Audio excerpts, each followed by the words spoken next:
எனக்கு கல்லு வச்ச நகை தான் பிடிக்கும். அத ரிஸ்க் இல்லாம எப்படி வாங்குறது? கல்லு நகை எடைய கல்லு தனி தங்கம் தனி கரெக்டா பிரிக்கணும். அதை வாங்கும் போது உடைச்சு செக் பண்ண முடியாது. நம்பிக்கையான கடையில வாங்குறது தான் ஒரே வழி. கம்மி வேஸ்டேஜ்னு ஏமாந்து கல்லுக்கு கோல்ட் ரேட்டை கொடுக்காதீங்க. 1 இல்ல 2 இல்ல 10 மடங்கு அதிக விலையை கொடுத்துருவீங்க. காசு யாருக்கும் சும்மா வரல. Rubilux paints, best quality, best value for money. உங்கள் பேர் சொல்லும் பெயிண்ட் ரூபிலக்ஸ் பெயிண்ட்ஸ். இப்போது புதிய அறிமுகம் ஆச்சி ஹோட்டல் சாம்பார் 50 கிராம் ரூபாய் 20 மட்டுமே. பிஹைண்ட் டாக்ஸ் நேயர்களுக்கு சமூக ஆர்வலர் சசிகுமாரின் வணக்கம். இப்போ பார்த்தீங்கன்னா நம்ம நிறைய ரவுடிஸை பற்றி பேசுகிறோம், அரசியல்வாதி பற்றி பேசுகிறோம்.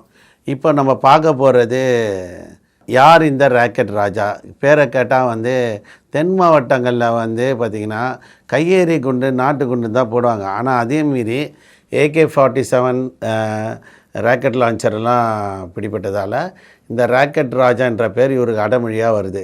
ராக்கெட் ராஜா என்னொன்னே தென் மாவட்டங்களில் ஒரு நாடார் சமுதாயத்துக்கோசம் ஒரு போராளி மாதிரி தன்னை காட்டிக்கக்கூடிய நபரை பற்றி தான் இப்போ பேச போகிறோம். என்ன பார்த்திங்கன்னா இந்த ராக்கெட் ராஜா யார்? இந்த ராக்கெட் ராஜா பார்த்திங்கன்னா அவருடைய ரியல் பேர் விவேகானந்தன் என்று சொல்கிறாங்க.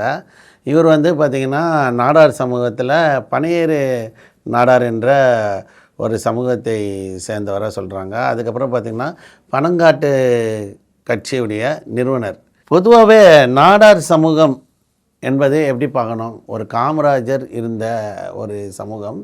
இந்த சமூகத்தில் இருந்து பல கொலை வழக்கில் கேஸில் இருக்கார் இவர். 2001 2018 2020 2022 2025 அப்படின்னு பல கொலை இவருக்கு நிலுவையிலே இருக்குது.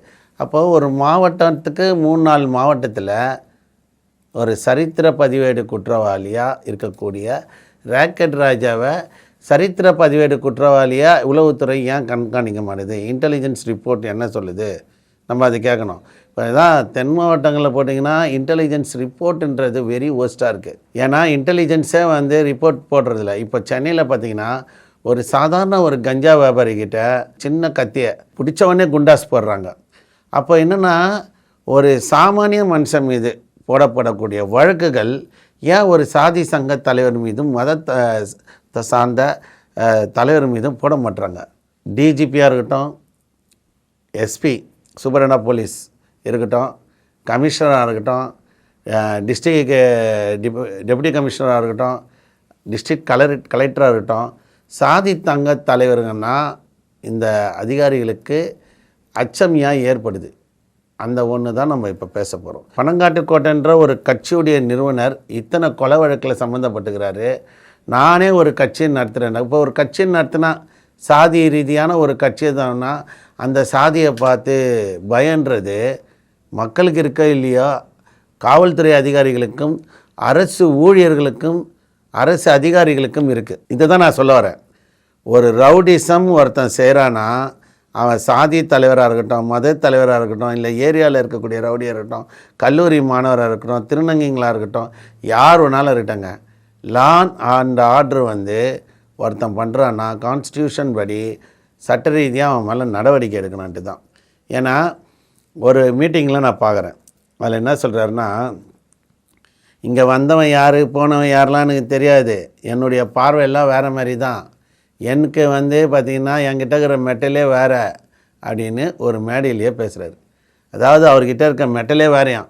அதாவது உங்ககிட்ட இருக்கிற மெட்டல் 1.5 அடி இல்லை 2 அடி தான் இருக்கும், என்கிட்ட இருக்கிற மெட்டலில் வேறு, நீ வெட்டினா வெட்டுவேன் அது வேறு, நீ ஒரு காய், அதாவது கையெறிக்கை குண்டு சொல்லுவாங்க அந்த பெட்ரோல் இதில், நீ ஒரு கையெறி குண்டு அடிச்சுன்னா நான் ஒரு ஊரையே காலி பண்ணுறதுக்கு லான்ச்சர் ராக்கெட் லான்ச்சர் அடிப்பேன்ற மாதிரி பொது வழியில் ஒரு மீட்டிங்கில் பேசுகிறாரு.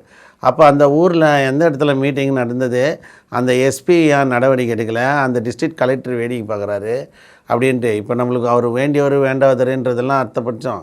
பொது வெளியில் ஒரு சமூகத்துடைய தலைவர்கள் எப்படி பேசுனாங்க? நீங்கள் எப்படி காமராஜரை கொண்டாட முடியும்? நாடாரில் காமராஜர் ஒரு மிகப்பெரிய தலைவராக இருக்கார். அந்த வழியில் நான் வரேன்றப்போ அப்போ கட்சி யார் வேணாலும் நிறுவனம் பண்ணலாம். எந்த கட்சி வேணாலும் யார் வேணாலும், ரவுடி பையன் கூட ஒரு கட்சியை நிறுவிட்டானா அவன் மீது இந்த சட்டம் பாயாது. பயந்துன்னு அவனுக்கு தேவையான வசதிகளை செஞ்சு கொடுத்துட்டு அவனுக்கு பாதுகாப்பு கொடுப்பாங்களான்ற கேள்வி நம்ம மத்தியில் வருது. என்னென்னா, ராக்கெட் ராஜா ஒரு சரித்திர பதிவேடு குற்றவாளி, அவங்களுக்கு எப்படி தேர்தலில் அங்கீகாரம் பண்ணுறாங்க. அது மட்டும் இல்லை, ஒவ்வொரு மாவட்டத்திலையும் வழக்கு இருக்குது. அது ஒரு மாவட்டத்தில் வழக்கு இருந்தால் இன்னொரு மாவட்டத்துக்கு போயிடுறாங்க, இன்னொரு மாவட்டத்தில் வழக்கு இருந்தால் இன்னொரு மாவட்டத்துக்கு போயிடுறாங்க. அப்படியே அது நான் இருந்தால் சென்னையில் தேனாம்பேட்டையில் இல்லை ஏதோ ஒரு லாட்ஜில் நல்ல சொகுசாக போடுறாங்க. அப்போது 2018 கூட பார்த்திங்கன்னா சென்னையில் வந்து தென் மாவட்டங்களில் போலீஸ் ஸ்டேஷன் இருக்குது. சென்னையில் நட்சத்திர விடுதியில் இருக்கார். 2018 ஒரு ஏதோ ஒரு மர்டரில் வராங்க, கேரளாவில் போய் அரெஸ்ட்டு. 2022 கேரளாவில் போய் பிடிச்சிட்டு வராங்க. புரியுதுங்களா? அவருடைய ஆக்டிவிட்டீஸ் பார்த்திங்கனாலே தன் சமூகத்துக்கு எதிரான நபர்களை கொலை செய்யணும். இது வரைக்கும் அவர் மேலே கொலை வழக்கு இருக்குது. புரியுதுங்களா? சாதியை ஒழிக்கணும்னு சொல்கிற இந்த ஆட்சியில் தான் சாதி ரீதியான தலைவர்கள் கட்சி நடத்த முடியும். இந்த திராவிட ஆட்சியில் சாதி ஒழிக்கும் சொல்லுவாங்க. அது திமுக இருக்கட்டும், அண்ணா திமுக இருக்கட்டும். ஆனால் அரசாங்க கெசட்லேயே கிட்டத்தட்ட ஒரு சாதியை கெசட் பண்ணிடுறேன். என்னுடைய சமூகத்துக்கு இத்தனை சதவீதம் இடஒதுக்கீடு கொடு, என்னுடைய சமூகத்துக்கு இத்தனை சதவீதம் இடஒதுக்கீடு. இன்றைக்கும் பல அரசியல் கட்சியை சார்ந்த கொடிகள் இன்னும் கிராமத்துக்குள்ளே போக முடியல. பட்டியல் சமுதாய கொடி வந்து உயர் சாதிக்குள்ளே போக முடியல, உயர் சாதிங்க கொடி வந்து பட்டியல் சமுதாய மக்களுக்கு இதில் போகல. அதுவும் இல்லாமல் பார்த்திங்கன்னா பல சமூகத்துக்கு மத்தியில் இன்னொரு சமூக தலைவருடைய கொடிகள் போகல. அதுக்கு காரணம் யார்? சாதியை ஒழிப்பேன், சமூக நீதியை நிலைநாட்டுவேன், நான் ரத்தத்தை கொடுப்பேன், நான் வந்து என்ன வேணாலும் பண்ணுவேன் சொல்லக்கூடிய இந்த ஆட்சியில் தான். இது பெரியார் மண்ணுன்றாங்க. இங்கே தானே சாதி கட்சி இல்லை ஒரு 4 கொலை 5 கொலை பண்ணவனுங்கெல்லாம் வந்து கட்சி தலைவராக இருக்கிறானுங்க. அவனுங்களை என்ன பண்ண முடிஞ்சுது உங்களால்? ஏன் இப்போ வந்து ஒரு சின்ன ஒரு 302 ஒரு கொலை கேஸில் பண்ணாலோ இல்லை ஒரு 307 பண்ணாலோ 110 போடுறீங்க. ஒரு குண்டாசு வந்து கேட்காம கொள்ளாமல் 2 மணிக்கு அவன் வீட்டில் போயிட்டு அவன் வீட்டில் தூங்கினுக்கிறப்போ அவன் பொண்டாட்டி புள்ளி எதிரில் அவமானப்படுத்தி தரன்னு இட்டுன்னு வரீங்க. அப்போ இல்லாதவனுக்கு ஒரு சட்டம், இருக்கிறவனுக்கு ஒரு சட்டமா? சாதி சங்கங்களை பேர் வச்சுக்கொண்டு 10 காரு 5 காரில் சொகுசாக வாழ்ந்துக்கின்னு பணியாரங்களை மிரட்டிக்கின்னு தொழிலதிபரை மிரட்டிக்கின்னு கட்ட பஞ்சாயத்து பண்ணிக்கின்னு ரியல் எஸ்டேட் பண்ணிக்கிட்டு எல்லாமே போகிற இந்த ஹரிநாடர் மாதிரி இன்னும் பல தலைவர்கள் மாதிரி ஏன் வந்து போலீஸ் வந்து இவங்க மேலே நடவடிக்கை எடுக்காமல் இவங்க விடந்தாங்கல் பறவை மாதிரி சுற்றிட்டு இருக்காங்களே? இப்போ வந்து ராக்கெட் ராஜா கூட எத்தனை குண்டாஸ் போட்டிருப்பாங்க போலீஸு? ஏன் கனிமொழி அவங்களுடைய சமூகம்ன்றதால நாடார் சமூகத்தை மட்டும் கனிமொழி வந்து ரவுடிசத்தை வளர்த்துறாங்களான்ற கேள்வி நம்மளுக்குள்ளேயே எழும்புது. ஏன்னா ஒரு சமூகம் நீங்கள் பாருங்கள், ஒரு சமூகத்துக்காக நீ வேலை செய்கிறன்னா தியாகம்தான் முக்கியம். ஒரு 2 பேருக்குள்ளே இருக்க பிரச்சனைனா சமாதானம் பண்ணி தீர்வு காணுவன் தான் தலைவர். இப்போ இவர் மேலகிற சரித்திர பதிவேடு குற்றவாளியில் லிஸ்ட்டே தரல. எத்தனை கொலை கேஸு, எத்தனை ஆள் கடத்தல், எத்தனை பேரை வந்து கொலை பண்ண வழக்கில் நிலுவையில் இருக்குது. அப்படி இருக்க நபர் தேர்தலை எப்படி சந்திக்க முடியும்? அப்போ தேர்தல் ஆணையத்துக்கு 2 கண்ணு குருடாயிடுச்சா, 2 காது செவிடாயிடுச்சா, தேர்தல் ஆணைய வாய் ஊமி ஆயிடுச்சா, கேட்காதா அப்படின்ற கேள்வி பொதுமக்களிடையே இருக்குது. இப்போ நம்ம என்ன சொல்கிறோன்னா, ராக்கெட் ராஜா என்ற அடமொழியோடு இருக்க பேர் தேர்தலை சந்திக்கணும்னா நம்ம சந்தோஷப்படுறோம்.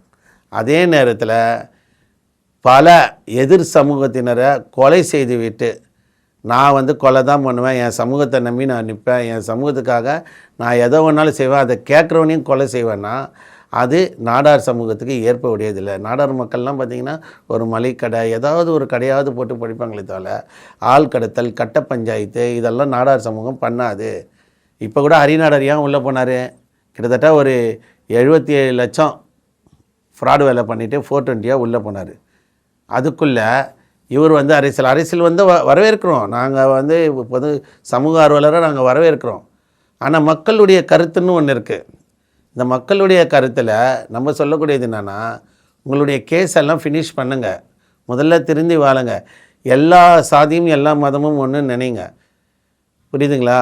அதை விட்டுட்டு எதில் இருக்கக்கூடிய மாற்று சாதியினர், உங்களால் எத்தனை மாற்று சாதியினர் கொலை செய்யப்பட்டாங்க, உங்களால் எத்தனை வீடுகள் பற்றி எறிஞ்சது, இளைஞர்கள்கிட்ட நீங்கள் கொண்டுன்னு போனது என்னுடைய சமூகத்தை நான் கொண்டுன்னு போனேன்னா அது ஜாதி வெறி தான் இருக்கன்ட்டு ஏன் உங்களுக்கு தோண மாட்டுது?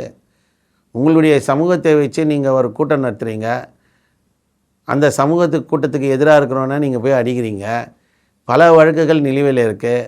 நீங்கள் ஒரு சமூகத்தில் காப்பாற்றுறதுக்கோசம் ஒரு கட்சியை வச்சுக்கிறீங்களா, இல்லை தனிப்பட்ட முறையில் நீங்கள் கட்ட பஞ்சாயத்து பண்ணுறதுக்கும் கொலை செய்வதுக்கும் கொள்ளடிக்கிறதுக்கும் உங்களுக்கு எதிராக இருக்கக்கூடியவர்களை எதிரிகளை வந்து வீழ்த்துறதுக்கும் உங்கள் சமூகத்துக்குள்ளே நீங்கள் ஒளிந்திருக்கக்கூடிய நபரை தான் பார்க்கணும். எந்த ஒரு சமூகத்துக்காக போராடக்கூடிய தலைவர்கள் கொலை வழக்கில் மற்றும் சமூக பார்வையோடு இருக்கணுமே தவிர கொலை வழக்கோடு இருக்கக்கூடாது. ஏன் சொல்கிறேன்னா, அப்புறம் எதிர்காலத்தில் எப்படி போய்ட்டோன்னா, ஒரு 5 கொலை 4 கொலை பண்ணவன் தான் சமூக தலைவராக இருப்பான். நம்ம சமூகத்துக்கு எதிரான ஒரு 5 கொலை 6 கொலை பண்ணவன் தான் சமூகத்துக்கு தலைவராக இருப்பான். அதுதான் அவருடைய குவாலிட்டி இடம். இப்போ ஜெயிலுக்கு போனால் கேட்குறாங்களே, ஒரு பொண்ணை கிண்டல் பண்ணிட்டு வந்துட்டியா, இல்லை வந்து ஒரு பிக்பேட் வந்துட்டியா, இல்லை ஃபோக்ஸோவா, இல்லை வெட்டிட்டு வந்தியா, இல்லை குத்திட்டு வந்தியா, அப்படி கேட்டதான். கொலை பண்ணிட்டு வந்துட்டா ஜெயிலில் மரியாதை. அப்போ கொலைகாரனுங்க கூட நிற்பாங்க. அந்த மாதிரி சாதி சங்க தலைவரானனா மாற்று சாதியை சேர்ந்தவர்கள் தலையை எடுத்தாதான், கொலையை பண்ணாதான் சாதி சங்க தலைவராக ஆக முடியும் அப்படின்ற ஒரு தவறான கண்ணோட்டம் எதிர்காலத்தில் வரும். ஏன் சொல்கிறேன்னா, ஒரே ஒரு விஷயம் நல்லா பார்த்துக்கோங்க. ராக்கெட் ராஜான்றவர் மீது பல வழக்குகள் இருக்குது. அந்த வழக்குகள் முடியணும் தேர்தலை சந்திக்கிறதுக்கு முன்னாடி. அந்த வழக்குகளை வந்து இப்போது ஒரு சாதாரண ஒரு நபர்கிட்ட ஒரு சின்ன ஆயுதம் பட்டாலே கேஸ் போட்டுருவாங்க. ராக்கெட் ராஜா மேலே எத்தனை தேசிய பாதுகாப்பு சட்டத்தில் அடிச்சிருக்கணும், ஆனால் அடிக்கலை. இந்த AK-47 எடுத்தது, இந்த ராக்கெட் லான்ச்சர் எடுத்தது, இது சம்மந்தமான வழக்குகள் என்ன ஆச்சு, எவ்வளோ கேப்சர் பண்ணியிருக்காங்க, தெளிவான விளக்கமே அரசாங்கத்துக்கிட்ட கொடுக்கல. அப்போ என்னென்னா, இதெல்லாம் கிளாரிஃபை பண்ணணும். ஒரு சமூகத்தில் நம்ம மக்களுக்காக அந்த சமூக மக்களை ஏமாற்றி பிழைக்க வேண்டும் என்ற எண்ணத்தில் யாரும் இருக்கக்கூடாது. ஒரு சமூக மக்களுக்கு சேவை செய்யணும்னா முதல்ல உங்களை குற்றப்பத்திரிகைலேருந்து எல்லாத்துலேயும் எடுக்கணும். அதுக்கப்புறம் தான் நீங்கள் சமூக தலைவராக ஆக முடியும். ஒரு தலைவர் மேலேயே இத்தனை கொலை வழக்குகள், இத்தனை கட்ட பஞ்சாயத்து, கேரளா போய் அரெஸ்ட் பண்ணுற அளவுக்கு இருக்குது. அப்போ இத்தனை சீர்கேடான விஷயம் இருக்கப்போ ஒரு சமூகத்தின் தலைவர் எப்படி இருப்பார் என்பது தான் நம்மளுக்கு ஒரு கேள்விக்குறியாக இருக்குது. எனவே நாம் சொல்லக்கூடியது என்னென்னா, ராக்கெட் ராஜான்றவர் ஒரு சமூகத்தின் தலைவராக ஏற்க முடியாது. ஆனால் அவர் விதைத்த விதையில் வளர்ந்த செடிகள் நாடார் என்ற ஒரு சாதி வெறி பிடிச்ச ஒரு சமூகமாக மாற்றி அமைக்கிறாரு. ஆனால் அதுலேயும் சில நாடார்கள் அதில் ஏற்கவில்லை. நாடார்கள் தெளிவானவர்கள், எடப்படக்கூடியவர்கள், சில பேர் இல்லை. ஆனால் சாதி ரீதியாக ஒரு நாடார் சங்கத்துக்கு எதிரானவர்களை இப்படி தான் பண்ணோம் அப்படி தான் பண்ணோன்னு சொல்லி அவர் விதைத்த விதைகள் அனைத்தும் விஷச்செடிகள் தான். அதனால் அந்த அரிநாடார் மற்றும் இல்லை ராக்கெட் ராஜா இவங்களாம் ஒரு வரிசையில் தான் வராங்க. இது போன்ற சமூக தலைவர்கள் பின்னாடி மக்கள் போகக்கூடாது என்பது தான் என்னுடைய கருத்து, பொதுவான கருத்தும் கூட மக்களுடைய கருத்து. எனவே ராக்கெட் ராஜா போன்ற நபர்கள் மீது காவல்துறை நடவடிக்கை எடுக்க வேண்டும். பல்வேறு மாவட்டத்தில் இருக்க ஹிஸ்ட்ரி ஷீட்டுன்னு பழைய வழக்குகள்லாம் எடுக்கணும். தேர்தல் நேரத்தில் சாதி ரீதியான மோதல்கள் உருவாக ராக்கெட் ராஜா, ஹரிநாடார் இது போன்ற சாதிய தலைவர்கள் தலை தூக்கி நிற்பதன் மூலம் ஒரு பெரிய வன்முறை வெடிக்கும் தென் மாவட்டங்களில்.